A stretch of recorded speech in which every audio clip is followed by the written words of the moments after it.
The man getting drunk and changing his name to John Cena, and WWE pushing to hire more comedy writers. This is Wrestling Hub. My name is John, and you're watching the Wrestling Report for June 25th.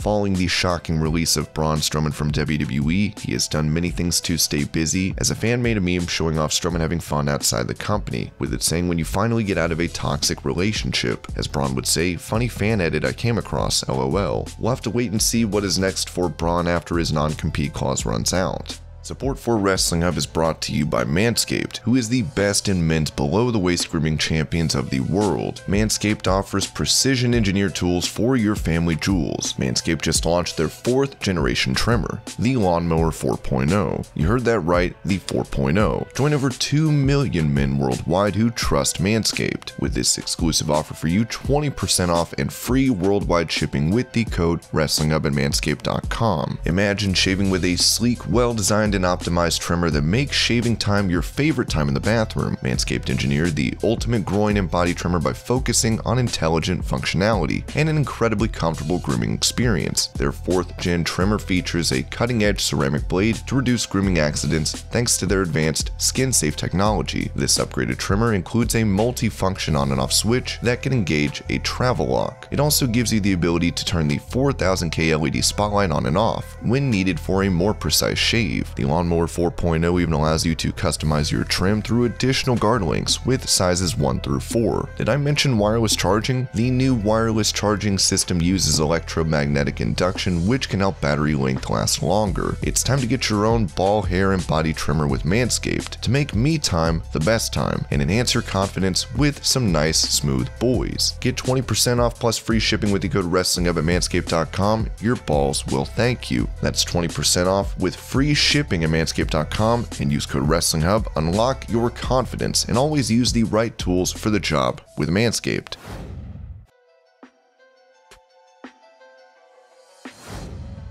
After Kushida made a name for himself in New Japan, he made his way to WWE, as now he is the NXT Cruiserweight Champion. Still, he took to Twitter to reveal he had thoughts of retirement after every match in 2017. In 2017, around this time, I was considering retirement after every match. I was concerned about my mental and physical health after every match. I wrestled back and forth between Japan and the US twice a month. During that time, I sometimes suffered from severe abdominal pain after matches. I crouched on the floor with a cold sweat and had no choice but to wait for the pain to pass. I had to insert a gastro camera down my throat at the hospital to examine my stomach, but the doctors couldn't find anything wrong. The doctor's diagnosis was that my autonomic nerves must have been disturbed. My level of this abdominal pain wasn't normal, and if it continued, I couldn't wrestle anymore. I knew it wasn't an exaggeration, and I knew that my wrestling career could be over at any time. I had a match with Kyle O'Reilly at that time. It was 4 years ago in London. At this point, it was rumored that O'Reilly would soon sign a contract with WWE. After our match, I talked to him directly. He told me his honest intentions. At that time, I thought it would be great to have a match against him in WWE someday. I knew my professional wrestling life wouldn't last forever, so yesterday was special. WWE NXT Universe, thank you for watching. Our fight will go on forever. With NXT focusing more on the Cruiserweight division, Kushida is expected to be receiving a major push.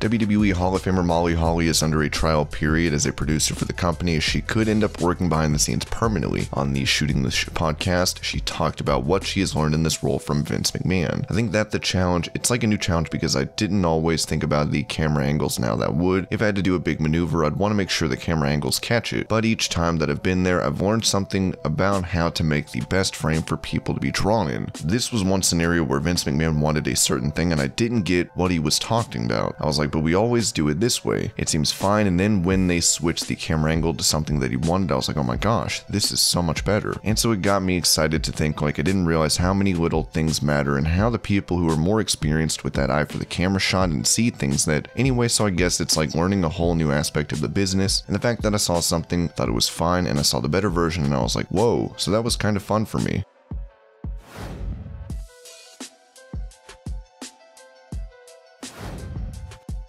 While Paul White has joined AEW to be a commentator, it is very likely he will be wrestling for the company, with him talking to the Miami Herald about those he wants to face. There's a lot of the younger guys in there I see a lot of talent in. I mean, if I went to the top, I'd go right to our champion at the top, Kenny Omega. I know for a fact in a situation with Kenny, we could tear the house down. Omega is that good. He could have a match with anyone, but me working a bigger giant style with an athlete like Omega, we could definitely rip the house down, rip it apart. I think Kenny, I think Lance Archer, the Murder Hawk, he's just so big and impressive, ambitious. I'd like to get in the ring with Miro again because Miro has really evolved since the last time that Miro and I worked together. I'd love to work with Miro again. He's so vicious and aggressive, and his combat style will mix up great with me and kind of a good slugfest. Wardlow is another younger talent that's coming up that has a lot of potential. Jake Hager, of course, I've battled with him back in the day. I used to break all his trophies. He's really seasoned up, so there's a lot of guys I would like to get in there and mix it up with again.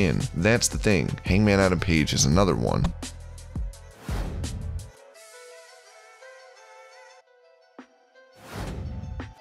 After John Cena revealed he got into a drunken fistfight at his brother's wedding, 23-year-old Lewis Oldfield from Bradford is not even a WWE fan, but got drunk and changed his name to John Cena. As he told the Irish Sun, "We had a few drinks and were playing wrestling. We were just messing around pretending to do announcements like in WWE, and one of my friends was introducing John Cena. One thing led to another and they dared me to change my name to Cena. I was going to get a tattoo saying it, but did this instead. I always followed through with dares, so I just did it. I'm not even a wrestling fan. My mom couldn't stop laughing at me when she found out. My dad's more serious, so I've not told him yet. I actually don't mind the name, so I'm going to keep it." The old John Cena has yet to comment on this story, with him currently rumored to be returning to face off against Roman Reigns at SummerSlam.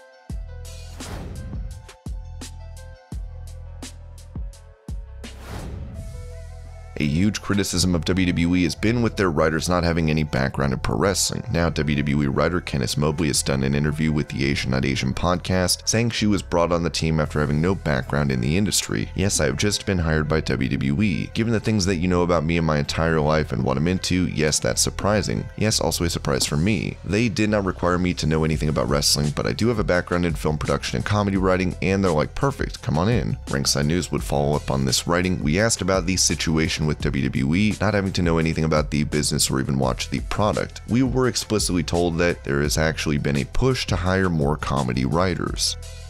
After reported backlash from within WWE over new writer Candice Mobley's podcast appearance, she has been let go by the company, as Fightful wrote. WWE writer Candice Mobley has been let go. She was in the news this week after a podcast appearance where she said she wasn't familiar with the product. For what it's worth, I'm told fan reaction to Mobley's podcast appearance had little to nothing to do with the decision for WWE to let her go. I was told it was more of an internal concern. What she was told, I'm not sure.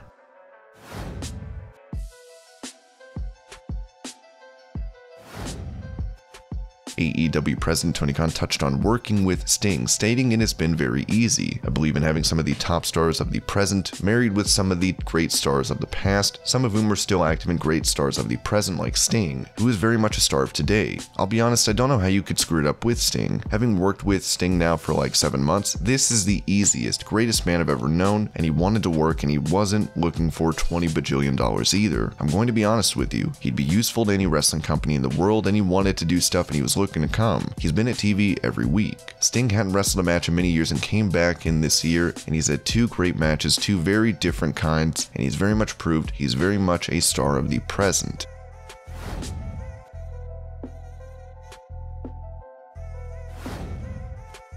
Call of Duty recently won a lawsuit against Booker T, as the 2-time Hall of Famer claimed the Prophet character in the game looked like his G.I. Bro persona. Booker lost the lawsuit as Activision Blizzard spoke about the jury's outcome. "We are pleased with the outcome. Bottom line, to call this a frivolous case would be a massive understatement. Activision creates games with the utmost integrity and is extremely proud of everyone involved with the development and creative process for all of our games, including Call of Duty Black Ops 4, including the incredible talent like William Romeo, who helped bring our vision to life. Today, the jury validated the process."